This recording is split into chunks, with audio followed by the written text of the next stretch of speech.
ferry on its way to Bali sinks with 65 people on board. Vietnam to face 20% US tariff under Great Deal.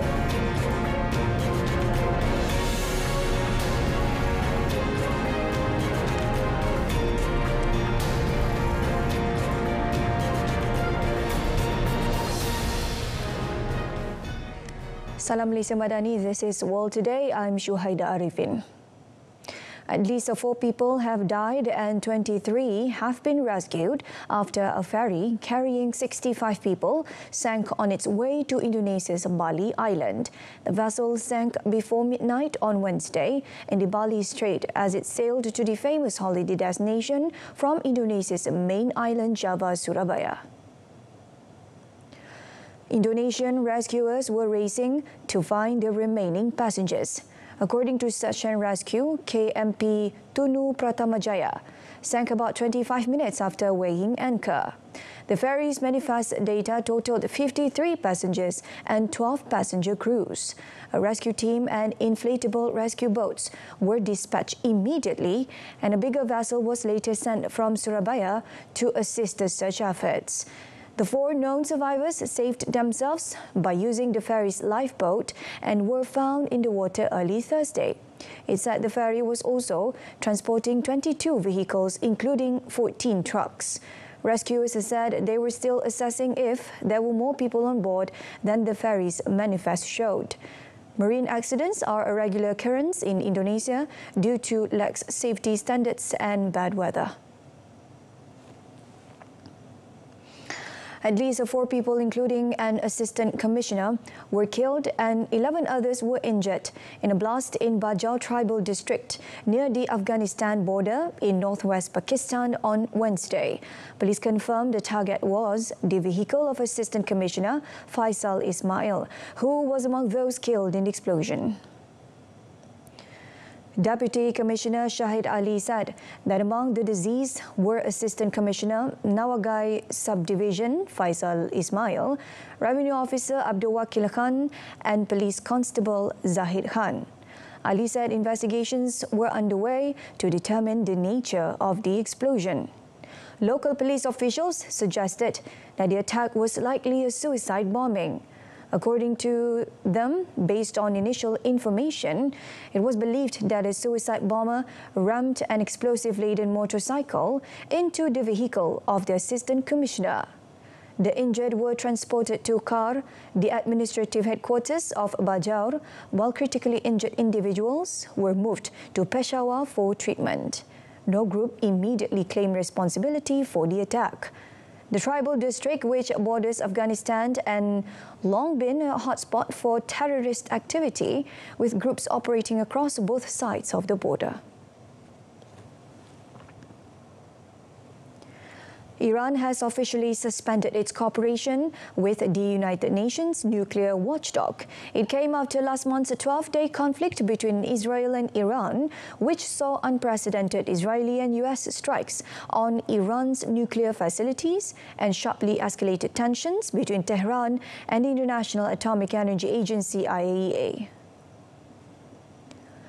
On 25th June, a day after a ceasefire took hold, Iranian lawmakers voted overwhelmingly to suspend cooperation with the Vienna-based IAEA.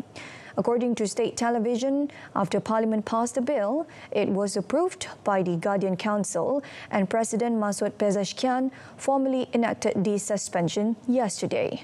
The law aims to ensure full support for the inherent rights of Iran under the Nuclear Non-Proliferation Treaty, with a particular focus on uranium enrichment. While IAEA inspectors have had access to Iran's declared nuclear sites, their current status is uncertain amid the suspension. The new legislation did not specify any exact steps following the suspension. According to Iranian media, lawmaker Ali Reza Salimi noted that the inspectors now need approval from Iran's Supreme National Security Council to access nuclear sites. Israeli leader Benjamin Netanyahu has vowed to eradicate Hamas, even as the Palestinian group said it was discussing new proposal from mediators for a ceasefire in Gaza. Netanyahu had yet to comment on US President Donald Trump's claim that Israel had backed a plan for a 60-day truce in its offensive against Hamas in the war-ravaged territory. But a week ahead of talks scheduled with Trump in Washington, he vowed to destroy Hamas down to its very foundation. Hamas said it was conducting national consultations to discuss the proposals submitted in negotiations mediated by Qatar and Egypt. Hamas added it was aiming to reach an agreement that guarantees ending the aggressions, achieving the withdrawal of Israeli forces from Gaza, and urgently aiding the people in the territory. Netanyahu vowed, however, that Israel will eliminate Hamas. A Palestinian source familiar with the mediated negotiations revealed that there are no fundamental changes in the new proposal under discussion compared to previous terms presented by the US. The sources said the new proposal includes a 60-day truce during which Hamas would release half of the living Israeli captives in the Gaza Strip in exchange for Israel releasing a number of Palestinian prisoners and detainees.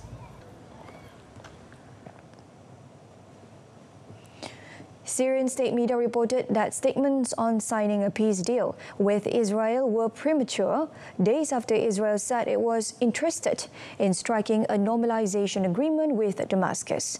State TV reported an official source as saying that statements concerning signing a peace agreement with the Israeli occupation at this time are considered premature. He added it is not possible to talk of the possibility of negotiations over a new deal unless the occupation fully adheres to the 1974 disengagement agreement and withdraws from the areas it has penetrated. On Monday, Israel expressed an interest in adding countries such as Syria and Lebanon to the circle of peace and normalization, while safeguarding Israel's essential and security interests. The statement came amid major shifts in the region's power dynamics, including the fall of longtime Syrian ruler Bashar al-Assad in December last year. Since Assad's ouster, Israel has repeatedly bombed targets inside Syria, while Israeli troops have entered the UN-patrolled buffer zone along the 1974 armistice line on the Golan Heights and carried out incursions deeper into southern Syria. A wildfire in Spain and high temperatures elsewhere in Europe have claimed another 6 lives as the continent swelters in temperatures topping 40 degrees Celsius. 2 farmers died when they became trapped by flames near the town of Cosco in Spain's Catalonia region.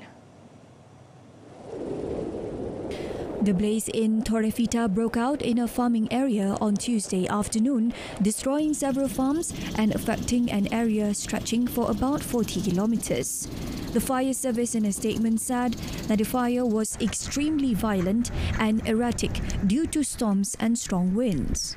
Authorities warned that more storms were expected on Wednesday afternoon and urged vigilance. About 14,000 residents were asked to remain indoors for several hours on Tuesday. The wildfire comes as Europe faces an exceptional heat wave, prompting heat alerts through the region. Spain's meteorological agency, AEMET, which earlier this week reported its hottest June on record, issued warnings for high temperatures, storms and high winds across much of the Iberian Peninsula on Wednesday.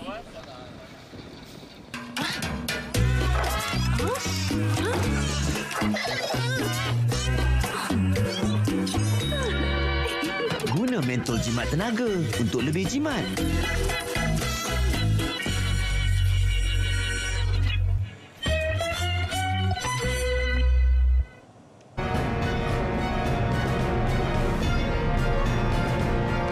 Microsoft is slashing global workforce to leverage new technologies coming up next.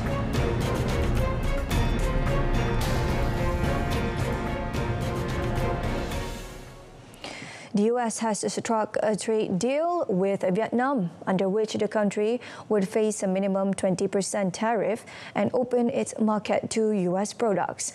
The deal comes less than a week before President Donald Trump's 9 July deadline for steeper tariffs on US trade partners to take effect if agreements are not reached. If confirmed, the terms of the agreement will significantly increase the price of shoes and clothing that Vietnam exports to the US, but Hanoi escapes the threat of the more severe 46% tariff threatened by Trump in April. Trump said under the Great Deal of Cooperation, imports of Vietnamese goods will face a 20% tariff, while goods that pass through Vietnam to circumvent steeper trade barriers will see a 40% tariff. He added in return, Vietnam will give the US total access to its market for trade, enabling the US to sell its products into Vietnam at zero tariff. In a government statement, Vietnam confirmed that negotiating teams had come to an agreement to address the reciprocal tariff issue, but did not detail any tariff terms. The statement said Trump affirmed that the US will significantly reduce reciprocal taxes for many Vietnamese export goods and will continue to cooperate with Vietnam in resolving difficulties affecting bilateral trade relations, especially in areas prioritized by both sides.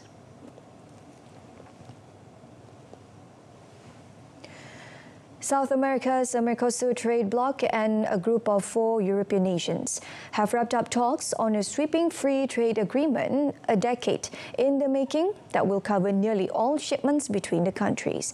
The deal comes as the world's trade balance shifts on uncertainty caused by US President Donald Trump's tariffs. Mercosur, the European Free Trade Association, comprised of Norway, Iceland, Switzerland and Liechtenstein, will benefit from improved market access for more than 97% of their exports. We have reached a fair and balanced agreement that responds to the interests of both sides. Mercosur countries receive preferential access to EFTA's high-income markets of over 14 million consumers, including duty-free access for all industrial products and tariff preferences, quotas, or even full liberalization for key export products such as beef, coffee, or red wine. EFTA states will benefit from enhanced access to Mercosur's markets of 270 million consumers.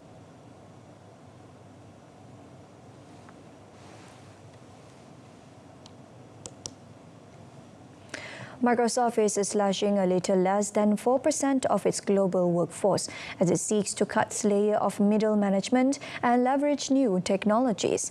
A Microsoft spokesperson said the company continues to implement organizational changes necessary to best position the company and teams for success in a dynamic marketplace. The cloud computing tech giant did not disclose the total amount of lost jobs, but as of June last year, it employed 228,000 people, bringing the latest layoffs to about 9,000 people. The job cuts follow around in May that saw about 6,000 positions culled from its global workforce. The company, which is advancing in its plans to deploy AI across all its products, said it was working to empower employees to spend more time focusing on meaningful work by leveraging new technologies and capabilities. Microsoft added even in the best of times, it has regularly adjusted its workforce to meet the strategic demands of the business. The company, which celebrates its 50th anniversary this year, was one of the first tech giants to double down on artificial intelligence when the launch of ChatGPT in 2022 rocked the tech industry.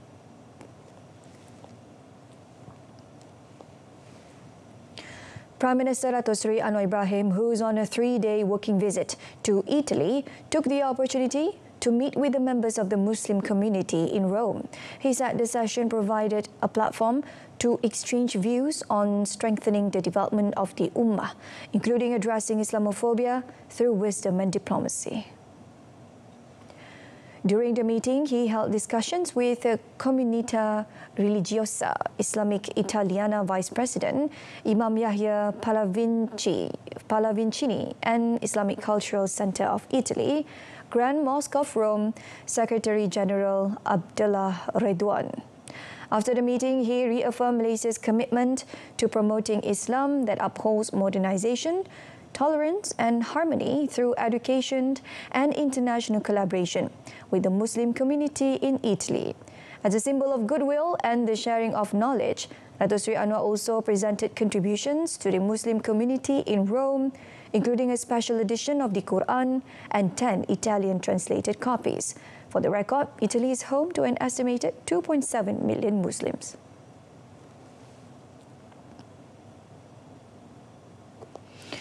India's Prime Minister Narendra Modi and Ghana's President John Mahama have agreed to deepen security and mining ties during the first visit by Indian leaders in 3 decades. The last time an Indian Prime Minister visited Ghana was in 1995. Modi said at a joint news conference with Mahama that both nations will increase their cooperation in areas such as the training of armed forces, maritime security, defense supply and cybersecurity. Modi also pledged Indian companies' support in the exploration and mining of critical minerals. Mahama, meanwhile, who has been in the office for just 6 months, said his government will leverage on its relationship with like-minded countries such as India to achieve its set objectives.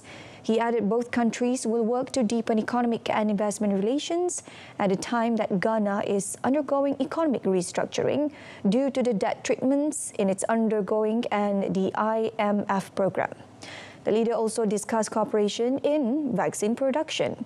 India is one of the Ghana's main trading partners and is the leading destination for Ghanaian exports, primarily due to Indian coal imports. The US is halting some key weapons shipment to Ukraine that were promised under the Joe Biden administration for Kiev's battle against the Russian invasion. Stopping the delivery of munitions and other military aid likely would be a blow to Ukraine, as it contends with some of Russia's largest missile and drone attacks of the 3-year-old war.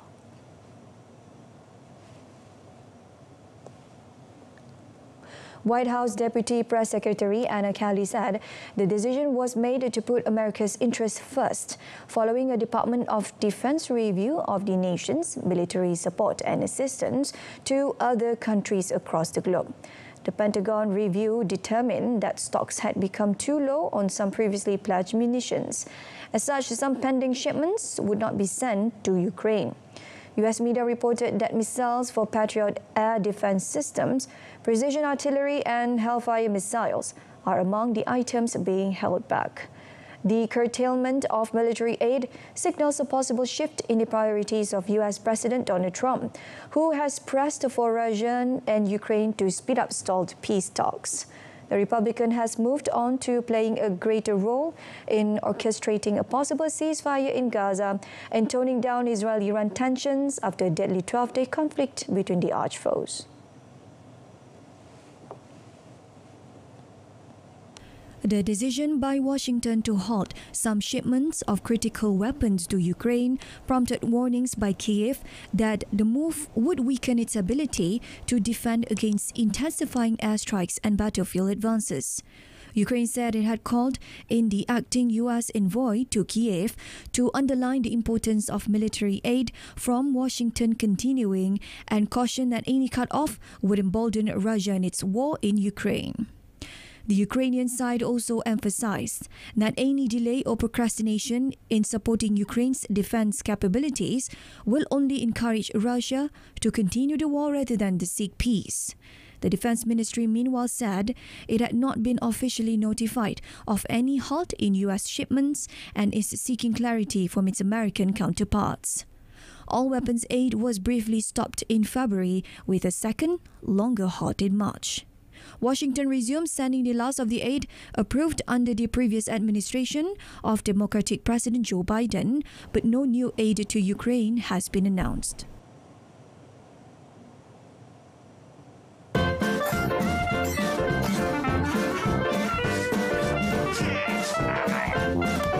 Bersihkan penapis penghawa dingin dan tetapkan 24 darjah Celsius untuk lebih jimat.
In sports, Bayern and PSG prepare for showdown in Club World Cup. Stay with us.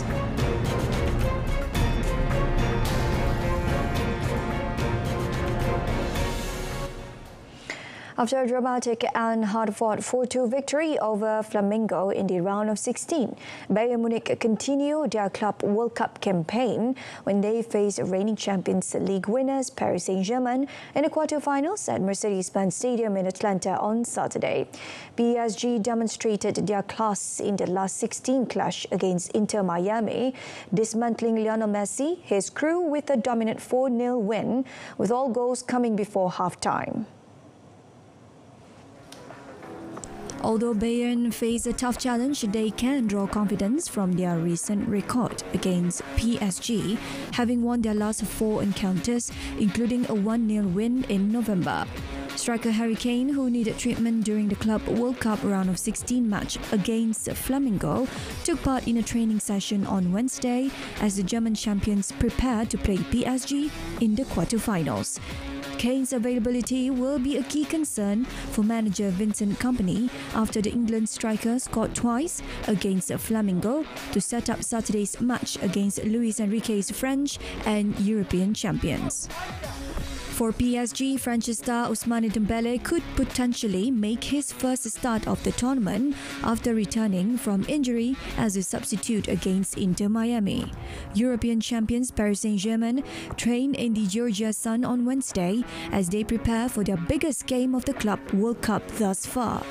The French champions will meet the German champions Bayern Munich, the first team PSG faces, who are also considered one of the favourites to win the tournament. The teams are set to face off on Saturday. In tennis, Carlos Alcaraz, who is in no mood to suffer what probably would have been the biggest upset in Wimbledon history, as he ended world number 733 Ollie Tarvet's hopes of a fairy tale victory to reach the third round with a clinical 6-1, 6-4, 6-4 win on Wednesday. The 5-times Grand Slam champion had to save 8 break points in the first set, but lost only 1 game and broke twice himself to move ahead in the contest. The 21-year-old Tarve finally broke the Spaniard's serve to go 2-love up in the second set, but that seemed a jolt Alcaraz awake and he won the next 4 points to break back immediately. Another break in the 9th game was enough for Alcaraz to take the second set, but the contest still had flickers of life left in it. In the third set, Alcaraz roused into action and claimed the decisive break that allowed him to see out the contest. A thundering service winner on match point brought the crowd to their feet, as much to acclaim Tarve's efforts at 22-year-old Alcaraz's comfortable win. In another game, Russian 17th seed Karen Khachanov edged past Japan's Shintaro Mochizuki 1-6, 7-6, 4-6, 6-3, 6-4 in a hard-fought five-setter to reach the third round. While his compatriot Andrei Rublev, seeded 14th, rallied from a set down to beat South Africa's Lloyd Harris 6-7, 6-4, 7-6, 6-3. In the women's draw, top seed Aryna Sabalenka was given a tougher workout than she would have bargained for, but the top seed methodically dismantled Czech Mary Buskova 7-6, 6-4 to reach the third round on Wednesday. Sabalenka kept knocking on the door in the opening set, but was shut out by Buskova each time and dropped to serve with a double fault in the 11th game. The 27-year-old, however, quickly composed herself to force a tie-break with a backhand winner on her next opportunity. The Belarusian, who has a golden chance to claim her first Wimbledon title, with several seats losing early, led the tie-break after a couple of errors from Buskova and wrapped up the set with a forehand winners.